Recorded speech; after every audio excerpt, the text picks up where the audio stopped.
Welcome back, everybody, to Swanted Productions for the Love of Sports. My name is Robert Swan. I am the host of this channel. We have brought in the one, the only Anthony Conover. Again, we had so much fun breaking down the NFC. We decided might as well break down the AFC and give it to you guys right here, live today, happening right now. Anthony, go ahead and introduce yourself. How are you doing today, my friend? I am better than ever, of course. I'm back, like you said. It was a great time last time, so I'm looking forward to doing the same thing again. Yeah, just real quick, everybody can find me on Twitter, Instagram, everything like that. Anthony Conover _ got a few shows, Generational Sports. That's Monday, 7 Eastern. We're giving away an Amazon gift card when we hit 200 followers on Twitter and 100 subs over on the YouTube. So hey, it's free. So if you want some free money, you can go and do that. We do that 7 Eastern. That's live, and then we usually post the podcast the next day at 3, so make sure you check that out. That's available everywhere. Tuesdays, I do the hard count with me and my boy CJ, where we break down everything in the football world. That's Tuesdays at 9 Eastern. Once again, the podcast comes out the next day. And then Thursday, I do backstop banter with me and my boy Michael, breaking down everything in the baseball world. Obviously, the World Series is going on right now. Just started on this fine Tuesday, so we'll have a lot to talk about there. But that's enough of me. How we doing, my friend? I'm doing great. I'm ready to get going with the AFC winners, the AFC losers. Guys, if you haven't subscribed to the channel, please press that subscribe button. If you have not subscribed, you're missing out on everything and anything sports related. Join the movement, join the family. Let's get this thing going. It's a beautiful day to talk about football. Let's start right away with the AFC. Let's add this list in right here and let's break down the first conference being the AFC East. We have the Buffalo Bills at the top of the standing. No surprise there. The Bills are the clear runner in this division, at least in my mind. No one really challenges them in this division with all losing records. Pretty sad division. Got a lot of work to do for those bottom teams. But let's just talk about the Bills. The Bills are looking great. Josh Allen is only getting better every single year. He's finding all the connections with the receiving core. Stephon Diggs, Cole Beasley's the new addition of Emmanuel Sanders. We always know that the offense is going to be loaded. The defense is where it was at last year. It's not great, but it's not bad. But what do you see in this division? Let's talk about the Buffalo Bills, and then we'll get into the teams on the bottom after that. What do you think? Yeah, the Bills definitely are the clear winner in this division, which is sad for me to say. I am a Patriot fan. I know it's weird to Tough tell world. with like the Yankee stuff behind me, but I am a Patriot fan. But it's weird to say that the Bills, yes, they are running the division. I think I was a year ahead on the Josh Allen train. So for him to play good, it just makes me look smarter. So of course I'm going to root for him a little bit, not too much. I can root for him all the times except when he plays the Patriots. Then I hope he throws 6 interceptions. But yeah, their defense, I believe, was like number one in the league in defensive efficiency, or one of those next level analytical stats.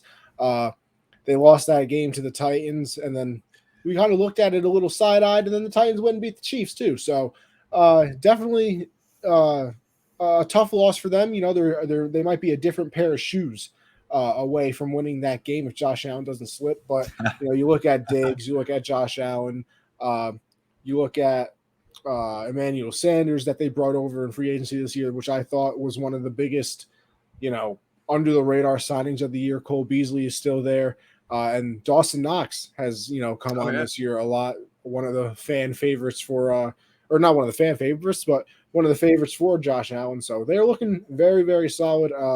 I think that they're the best team, not in the AFC East, but probably in the AFC. I know that they're 4-2. There are teams with better records than them, but head to head, I think I'm still picking the Bills over everybody. I would have to agree. I have the Bills being one of the teams that could possibly make the Super Bowl this year.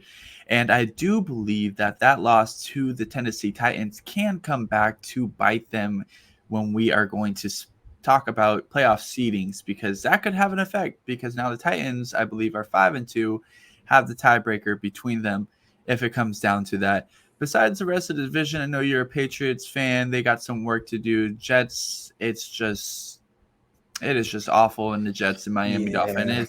It is hard times for those. They cannot protect Zach Wilson for the love of their lives, and they just lost Zach Wilson as well.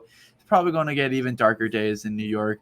As a person from New York, Anthony, you know Yeah. all about New York sports. So we will just skip these teams because honestly, in my mind, these teams are kind of irrelevant. Let's get to one of my favorite divisions to break down, and that is the AFC North. The AFC North is going to be quite the showcase this year, and something that has surprised me is the Cincinnati Bengals are on top, and they just beat the Baltimore Ravens. We might do a video later on Swanton Productions for the Love of Sports talking about the Cincinnati Bengals and the Tennessee Titans, since we just discussed that. But when speaking about the Cincinnati Bengals, did you see this coming this year? Because I did not. No, this is not at the quite the same level, obviously, because the Cardinals are 7-0, but this is almost a Cardinal level surprise to me. I had the Bengals third or fourth in the division. The Steelers, believe it or not, are actually where I thought they would be. I was not a believer in the Steelers whatsoever this year, so them being in last kind of proves me right once again. I'm 2 for 2 on the show so far. But no, the Bengals definitely were not supposed to be there, not mine. I thought that they were still a year or two away. And, I said this yesterday on my show. I have to admit I'm wrong at some point, and I gladly will now. I was totally against the Bengals drafting Jamar Chase. I thought it was stupid. You just came off a year where you lost your franchise quarterback because he had no protection. At the time he got hurt, he was the most sacked quarterback in the entire NFL. And you drafted a wide receiver instead of, a big tackle or a guard or anything of that nature. I thought it was dumb.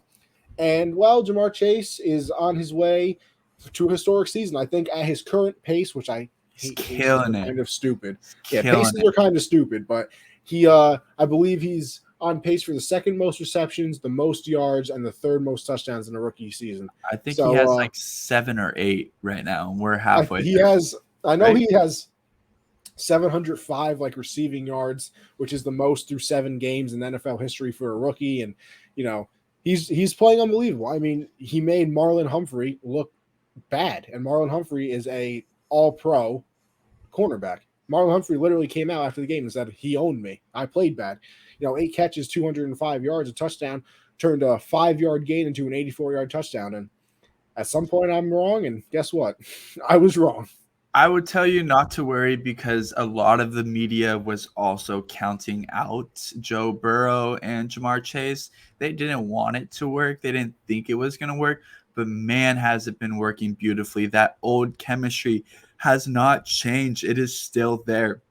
Can you imagine if the Bengals somehow got Jefferson from the Vikings, what that would amount to, the old LSU days? That would be beautiful. But a question for you, a question for our viewers. Is Joe Burrow a possible MVP candidate? Possible if the season continues to go the Bengals' way? Possibly. I think I did a video on this the other day about honorary MVP mentions, and I think we have to give credit when credit is due. And if it continues this way for the Bengals, they end up on top of the division, make some noise. We could possibly see Joe Burrow get an MVP. What do you think? Yeah, I'm just looking at his numbers right now. He's 6th in passing yard, tied for 4th in touchdowns. Has 8 interceptions, but it's a little high. That's a little high. All right, but hey, Mahomes has 9, so it doesn't matter. Joe Burrow does not have an O-line, but a lot of people want that. His offensive line is still not good. That's the thing. Jamar Chase has played unbelievable, but they're still going to draft more offensive linemen because it's still not very good. It's just holding up at this point. But hey, I wouldn't be mad if he's mentioned. This is kind of the Derrick Henry conversation that I've had with a few people. It's funny. I had it with Michael on Twitter the other day. You can mention a lot of people. It's just I wouldn't put too much effort into some of them. Derrick Henry, it's kind of a quarterback, award as bad as that is. It is. Joe Burrow, you can mention him for sure because you look at the team last year compared to now. That is technically the definition of valuable player, but we all know that it's not really who's the most valuable because, then you would have had Tom Brady win it every year. You would have had, Peyton Manning own the award before that and so on and so forth. But it's kind of who has the best season. And And right now, he's having a very good one. But I mean, you look at people like Kyler Murray, Tom Yeah, Brady, it is Dak. possible. It is possible, but I am with you. As of right now, I got those people ahead of Joe Burrow, but the season is young, and I don't think I think we could throw him in that category as an honorary mention for now, but we will see going forward. Let's talk about the other teams in it. Baltimore Ravens also looking quite well, but they did just lose to the Bengals, a huge divisional game that could possibly have some implications going down the line for playoff seedings. We got the Cleveland Browns, and you know what? I'm with you on the Pittsburgh Steelers. I'm not all in, but I could possibly be in on the Baltimore Ravens and the Cleveland Browns. Do you still think they have chances, even though the Browns have gone through injuries and the Ravens have gone through their woes as well? Yeah, the Ravens scare me in a certain way that I'm not the biggest Lamar guy that's ever been established. I see You you can in the look at chat. any, yeah, I was gonna say you can look at any of the chats that we've been in, and you can look at you know, just all my other shows. I'm not the biggest Lamar guy ever, but what I will say is the Ravens rely on him so much, and he's a running quarterback, and he is very good at avoiding getting hit. Like he does not take big hits, and I think is a very underrated part of his game. But one of these days, it's the NFL, and it's going to happen. It's gonna And happen. obviously, your starting quarterback gets hurt, you're automatically going to take a dip anyway. But I think if Lamar got hurt, you're Oh, literally not winning another game. I mean, a few weeks ago, I think it might have been when they played the Chiefs, or if not, it was the game after when they played the Colts that he had like 405 total yards of offense. The team had 425. yep, So, yep. I mean, you're very Lamar centric, and that scares me a little bit. And then, for the Browns, it kind of just depends on Baker and everything. I like Baker a little bit more than most people probably do. I mean, I definitely like Baker more than Colin Cowherd does, because by the way, I am convinced that Baker and his daughter had a little something going on. There's no way he hates the man that much without a little family issue. Oh yeah. But Baker with that shoulder injury, you got to see how long Chubb is going to be out. You got to see how long Kareem Hunt's going to be out. There's rumblings about Odell. Does he stay? Does he go? At the trade deadline, which is only a week away. Uh, there's a whole lot of stuff going on, but I still think the Browns can manage it because even with Baker out, I think that they're a much better team with Baker. But with them out, Case Keenum did have that 1 year, and they are a very run-centric team. I mean, people look at the Ravens, but the Browns, I mean, if they pass the ball more than 25 times a game, it starts to snow. Yeah. Yeah, I'm with you. I could probably buy into the Ravens a little bit more at the Browns this moment, but I can also see both them possibly making a wild card due to the AFC standings and them being so one-sided, I guess we could say here. But yeah, you stated for the Lamar section was right on the nail, because the video that we're going to drop soon discussing the halfway point for the early MVP candidates, my reasoning behind Lamar Jackson possibly being an MVP is exactly what you said, with how he is a pivotal part to that team. And if you take Lamar away, who is going to lead that team? Absolutely no one. They don't have the pieces. The running game is led by Lamar. The passing game is led by Lamar. That team is all Lamar. So I am with you on that one. You make really good points. So let's move on from the AFC North. Great standings. I'm really excited to see how that turns out, because it will be a close one in my mind. Let's move to the AFC South. We got, again, a kind of lopsided division. The AFC is very one-sided with teams on top. We got the Tennessee Titans in a clear win. They're usually on top in this division.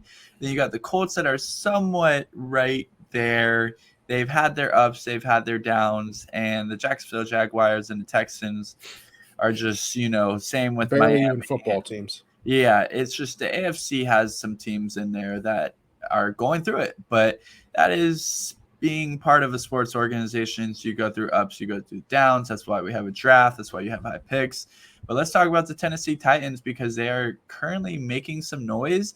It's weird because the Tennessee Titans, they always start off bad, and then as the year goes on, they start to look better. And I don't remember if it was 2 years ago or 3 years ago, where Derrick Henry had that crazy season and had the crazy playoff run and everything.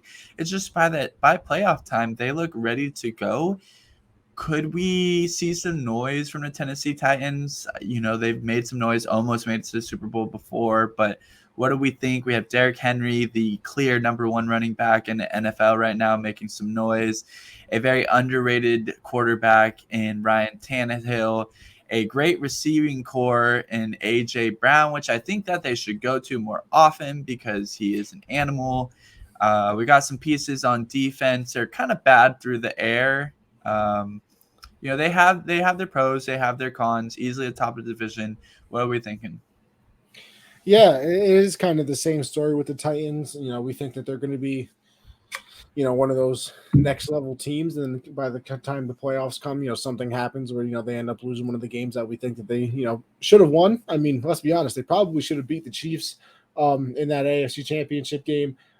They probably should have beat the Ravens last year, but, it just doesn't happen. And it's kind of a throwback team, almost. It's a lot of Derrick Henry and then, short passes and things like that. And, credit to Ryan Tannehill because, obviously the team plays through Derrick Henry, but I think the team goes as far as Ryan Tannehill because at one point, I think that they're going to, load you. At one point in the game, you eventually just load the box and you make Ryan Tannehill beat you. And, depending on the game, if he beats you, then obviously the Titans are going to look good. And if Tannehill goes back to, some of the Miami days, then the Titans aren't going to look so good. The thing that scares me is how bad, their passing defense is. Like you said, it's a passing league now, and they were bad before, and now they're on, no-name corners. I mean, they just got somebody off the Arizona practice squad who was starting this week, against the Chiefs. Obviously, this is a bad time to say it because they held the Chiefs to 3 points, but still, came off the Arizona practice squad. He's on his ninth team since 2017. So, they definitely don't have any big names back there. And I think teams are going to obviously start picking apart that defense. And it's a very important game this week. You said that you're not too big on the Colts. I'm a big Wentzanapolis guy, big Carson Wentz guy. So I think that this is a very important game.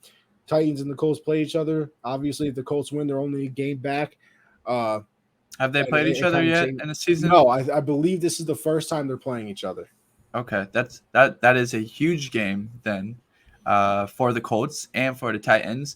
Yes, it is a passing league now, but do we give credit for the Titans for just beating the Bills, one of the highest passing teams, and then also beating the Chiefs? Mahomes always finding receivers through the air.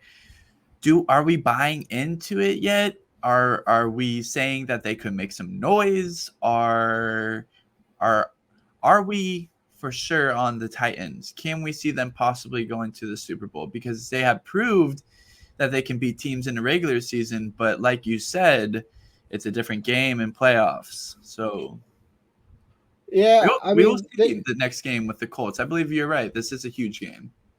Yeah, it can change the entire direction of the season for both of them. Mainly the Colts, of course, because if you lose this game, then you're 2 games back. You already lost a game to the team that you're chasing. But yeah, it's kind of a wait and see thing with the Titans. You obviously have to hope that Derrick Henry stays healthy, and he has, these past few years. But obviously, he's kind of like Lamar in the sense that if he gets hurt, the season's basically over because you're not going to find another Derrick Henry, you're not going to find another Lamar.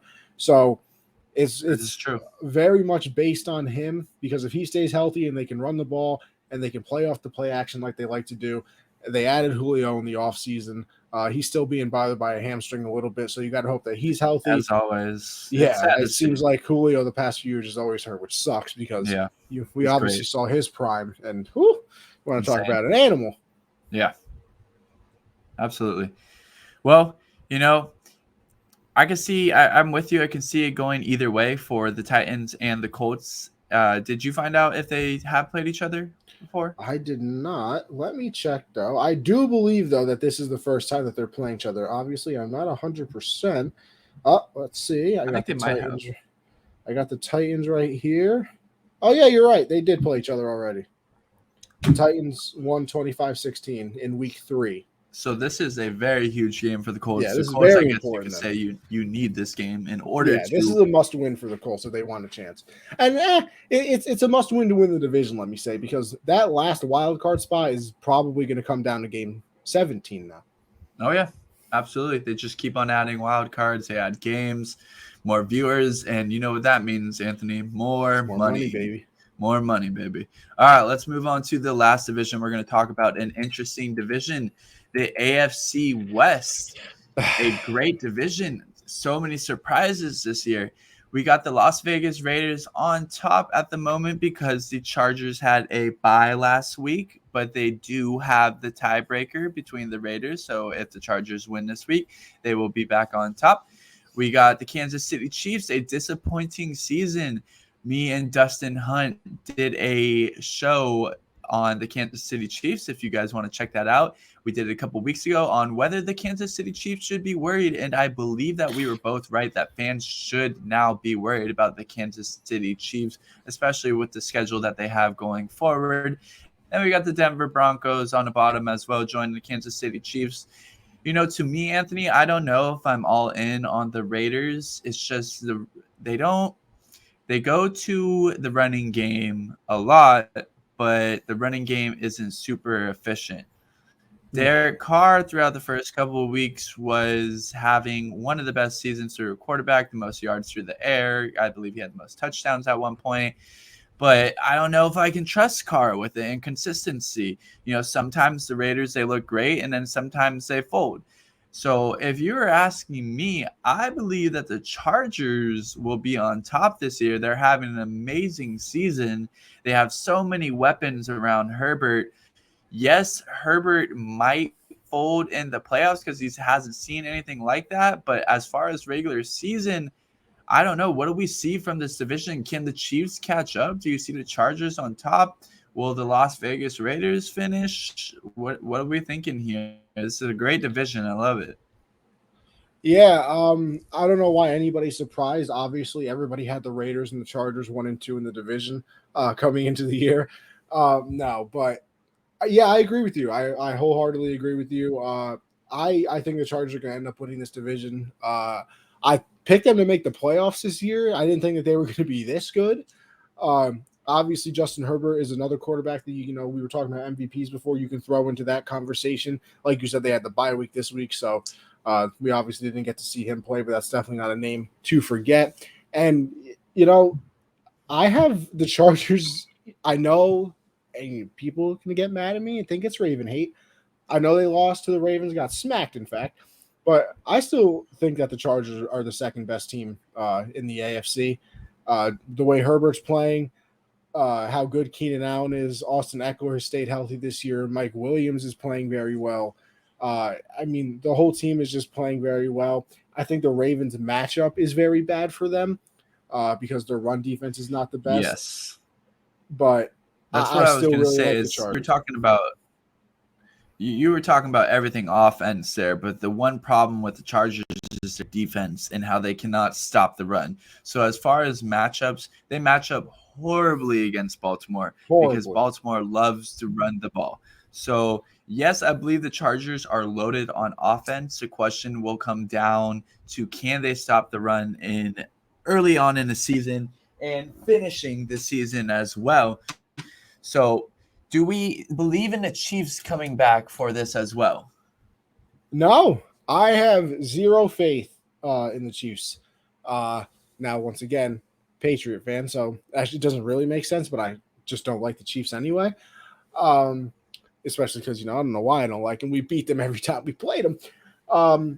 But their defense is just so bad. Like, you said that the Charger defense is bad. Like, no. You want to look at a bad defense as the Chiefs. Like, they're right there with Seattle, and Seattle was on pace to have the worst defense. Not in the NFL. No. In NFL history. The Chiefs are, 28th and below in literally every defensive category. And the main problem with them, too, is obviously their defense. But the thing that nobody likes to talk about, because he's the golden child, is Patty Mahomes. I mean, I don't know what happened. So well. I don't know what he leads. He's tied in the NFL with interceptions with, Zach Wilson, as we all assumed he would be at the start of the year. But here's the thing. You have a terrible defense. And he's leading the league in interceptions, has a few fumbles. And what does that do? Now, I'm not a very smart guy, but that brings your defense back onto the field. And that is the last thing you should ever want when you have a bad defense. So I just don't see it. I think the Chiefs, believe it or not, are going to end up being in contention for that last wild card spot. I think that's as high as they can get this year. Would I be surprised if they missed the playoffs? Honestly, I really wouldn't. If you think about it, they have to play the Chargers again. They have to play the Packers. They have to play the Raiders 2 more times. So, they have some hard games ahead of them. Obviously, I think that they'll bounce back and get to 500 again this week because they get to play the Giants on Monday Night Football. And, well, obviously, everybody should beat the Giants because we know that. Although the Eagles somehow – or not the Eagles, the Panthers. The Panthers somehow lost to them. But let's just, take a look at Kansas City's schedule. Yeah, they got to play the Packers, the Raiders. I forgot they have to play the Cowboys too. Yep. They got to play the Bengals too. I mean, you look at their remaining schedule. I'll give them both games against the Broncos as a given. I think I would give them one Raider game, and then I'll give them the Giants game. So that's 4 games that I'm giving them. That's an 8-win team. I'm with you, and they could take that last wild card spot, but man, scary thoughts of trying to face Kansas City in a wild card game just because they fit the definition of a wild card, right? You never know what you're going to get. You might get a lethal Patrick Mahomes offensive game and the defense just holds out just enough for the offense to win it, So facing Kansas City in a wild card matchup sounds very scary just because of the experience that they have behind them. But yeah, going forward for the season, Kansas City, they could face some struggles, and they are, in fact, even more injured than they were 2 weeks ago.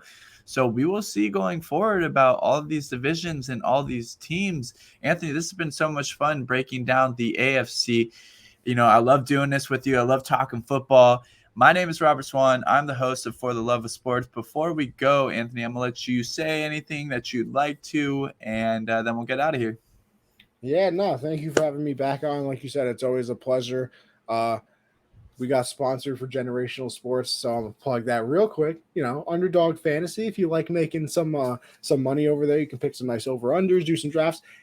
It's a wonderful time. We're always putting out some of our plays over there on the Instagram for Generational Sports and the Twitter as well. So download Underdog Fantasy, use code GenZ at sign up, and you get $10 with your first deposit. So why not?